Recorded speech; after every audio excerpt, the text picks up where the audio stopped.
Shalom. This is Shalimar from the Great Millstone, Atlanta Camp. Before I get started in this lesson, I want to give all praise, honor, and glory to Yahweh, Bahashim, Yahweh Shai, Bahashim, Rahak Kodash. Double honors to my elders and apostles of Great Millstone that teach and rule well. Peace, love, and safety to the men out there pushing this truth and sincerity to make their calling and election sure. And Shalom to the hopeful elect scattered throughout the four corners of the earth. Okay. I'm not sure what I want to title this lesson, but just watching the news, social media, man, it's about to get ugly out here. Beautiful and ugly at the same time.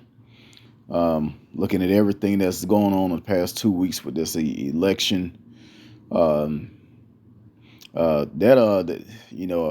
brought this out at camp this past week about the eclipse. That eclipse brought in a whole different time. Like, things have been really falling quick since that eclipse hit. The days are being shortened. Um, it's looking like there's going to be a war real soon over here in America. It's a lot of things going on with other nations, China, Russia. Uh, uh, they're sending ships and planes close by, and they gearing up for that battle. Okay, and then you got the Democrats and the Republicans going at it real bad because of this thing with Biden and Kamala Harris, and Trump almost got assassinated, whether it was fake or staged. Everyone is angry. You have a lot of angry people right now. You got a lot of it's men against women, Democrats and Republicans. This place is so divided with this election. You got a lot of women supporters that want to vote for the woman, and then you even got Democrats wanting to vote for the Republican candidate.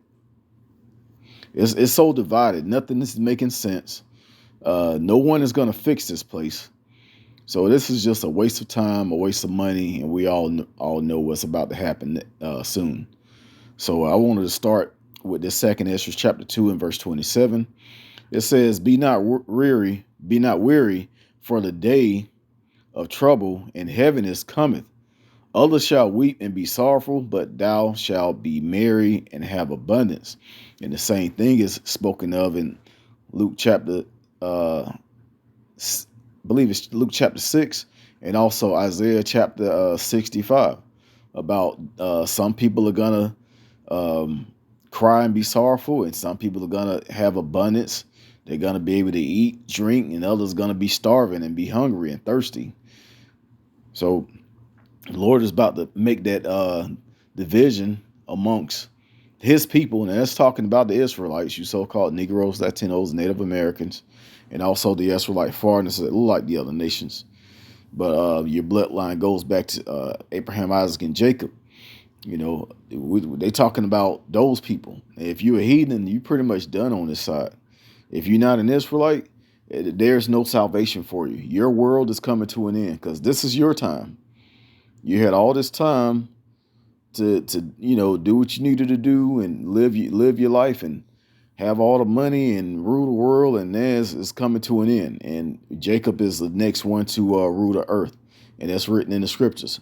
As a matter of fact, I'm gonna get that next in this same book, Second Ezra chapter 2, Second Ezra, but that's in chapter 6. But I'm gonna finish reading chapter 2. Now, verse 28 says, "The heathen shall envy thee, but they shall be able to do nothing against thee, said the Lord Yahweh." The Lord is going to be protecting his people, his elect. All right, so really, if you're doing what you're supposed to be doing, if you're praying to Yahweh Bashim Yahweh Shai, if you're doing this work, if you're a servant, if you got faith, if you're not caught up in this world, those pearls are not going to overtake you. But for the wicked of our people, they're going to get destroyed. And if you're a heathen, you're going to get destroyed regardless. Okay.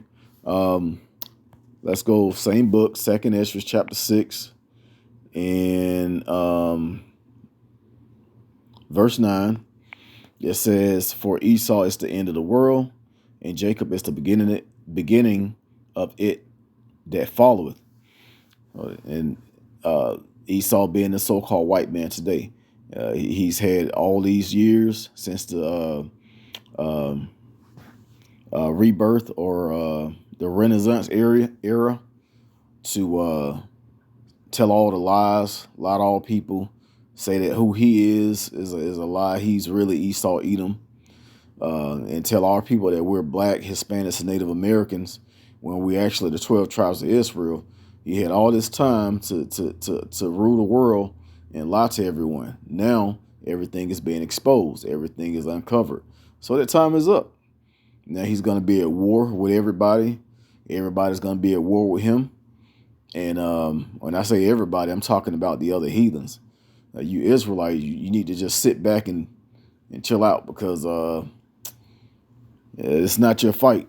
This is between the heathens, and they're going to fight against each other, and the Lord is going to fight for us. So we don't have to do anything but have faith in Yahweh by Shemi Hawashai. Okay? That's all we need to do.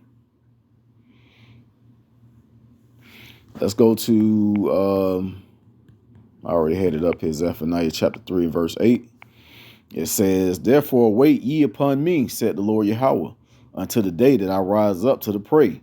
For my determination is to gather the nations, that I may assemble the kingdoms, to pour upon them my indignation, even all my fierce anger. For all the earth shall be devoured with the fire of my jealousy." And that's going on now. The Lord is getting these other nations together. It's going to be a meeting over in Saudi Arabia. That's where the War of Armageddon is going to take place. The Valley of Yehoshaphat or Jehoshaphat, as it's written in Joel. The Lord is doing all of this stuff to bring down these other nations so Israel can rule. All right. Verse 9 says, "For then will I turn to my people a pure language, that they all call upon the name of the Lord Yahweh, to serve him with one consent." And that pure language is the Hebrew. And the name is Yahweh. All right. And the name of his only begotten son, who the world calls Jesus, is Yahweh Shai. Now just look at this video of this lady that of course she, obviously she was out of her mind, but what did she do? She called on the wrong power. And instantly judgment happened. All right. The scriptures say in Joel, who perishes being innocent. So that's a sin, calling on that name. That is a sin, calling on the wrong name. As a matter of fact, let's go to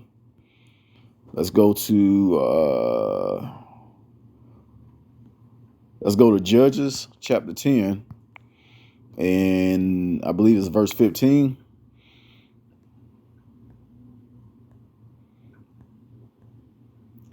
Okay, hold on, let me go up.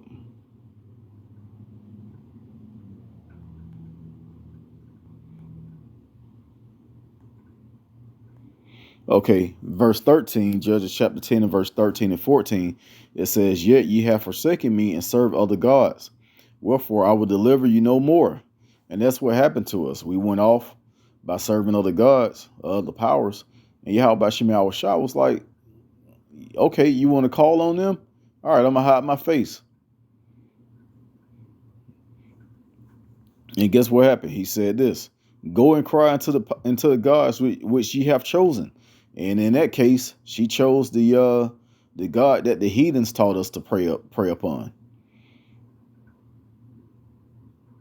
She chose the wrong name. If she would have chose Yahweh Shai, that woman could probably still be alive. I believe it was Salakia for not having the credits to this, what I'm about to say about this next video, but there was a video where someone got pulled over by the police, and I think they was getting arrested, and they was calling on the name Yahweh and Yahweh Shai. And apparently they got out of that situation, but I believe they still got arrested. And but they lived, so it's power in that name. Not saying that, I don't know the situation, but they didn't get from what I seen, they didn't get judgment from it. They probably got locked up, went to jail, and got right back out and still live. Probably still alive now, because that video was a few years ago. All right, but hey, it's power in that name, and that name is going to save you in these times to come. That name is going to save you in the times to come. Let's go back to 2nd Esdras, and I'm gonna go to 14 and verse 14. It says, "Let go from thee mortal thoughts, cast away the burdens of man, put off none of weak nature." So, hey, we need to really strengthen ourselves in the spirit, because this world, man, all the bills that's due, and your job, and let that be trouble of old. That should not be troubling you at this time. What should be troubling you at this time is making sure you fear Yahweh B'Shem Yahweh Shai. Making sure the Lord is not about to give you what am I trying to say? It's not about to judge you on the left hand side, judge you for evil, but judge you for righteousness. That's what we really need to be hoping for in these times. It says, verse 15, "Set aside the thoughts that are most heavy unto thee, and haste thee to flee from these times. For yet greater the evils than those which thou hast seen happen shall be done hereafter." So it's about to get real nasty out here. The weather is getting worse. Natural disasters, earthquakes, all of these things, war, different diseases, the famine, all of these things about to hit at once. And the righteous are going to lean on Yahweh B'Shem Yahweh Shai. The wicked, they're going to go take the implant. They're going to take the mark of the beast. Okay. Let's go to Daniel chapter 12 in verse 1. It says, "And at that time shall Michael stand up," which Michael ain't going to stand up for 2/3 of our people. It's not going to happen. He's going to stand up for the elect, the 144,000 and the 1/3 of Israel that's going to be saved. He's not standing up for you, for you people that's calling on the wrong name. It says, "The great prince which standeth for the children of thy people, and there shall be a time of trouble, such as never was since there was a nation, even to that same time. And at that time thy people shall be delivered, everyone that shall be found written in the book." So the Lord is dealing with his people, and not just his people, but the elect of his people. The elect of his people. So while people still striving to have the best, of this, the best house, to make the most money, of course we in a sinking ship, and we got to try and build up more funds than to stay afloat. But this is a sinking ship. Let it sink. If you get too caught up in it, you're gonna sink with it. At the end of the day, the Lord is going to deal with his elect.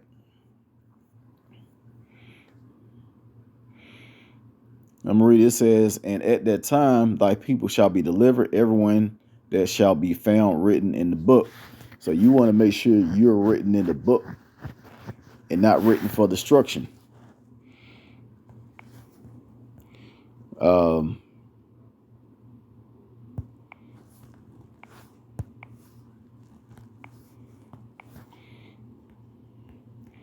Let's go up to,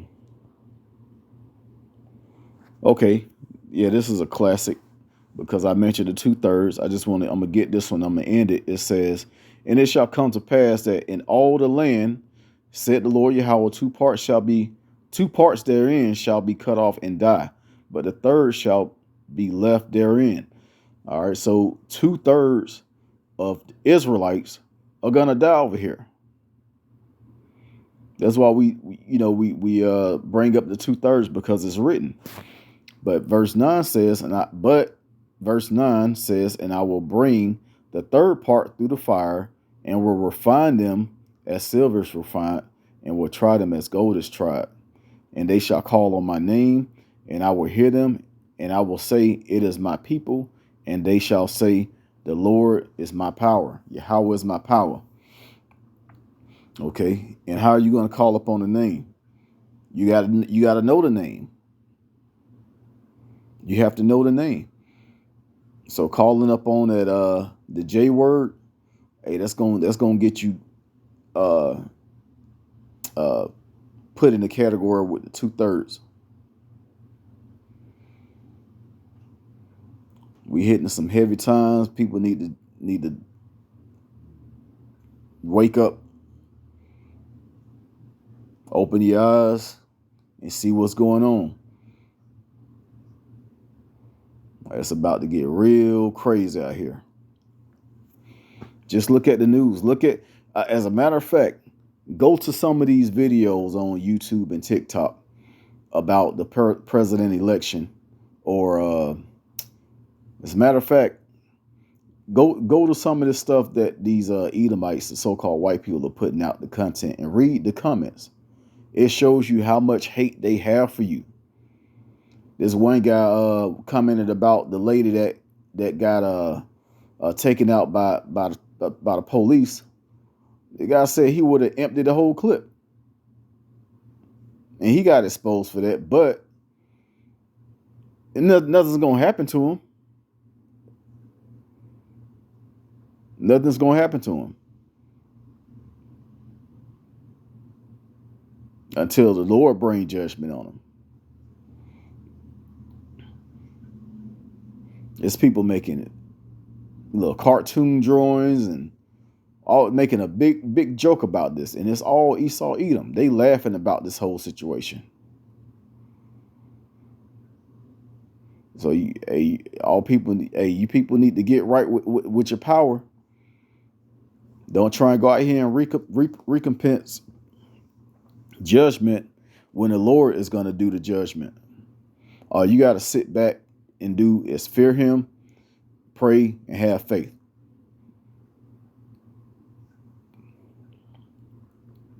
All right, so I'm going to go ahead and end it there. I pray that this was edifying. Once again, I want to give all praise, honor, and glory to Yahweh, Bahashim, Yahweh Shah, Bahashim Rakakudash. Double honor to my elders and apostles, a great millstone that taught us this truth. Shalom to the elect.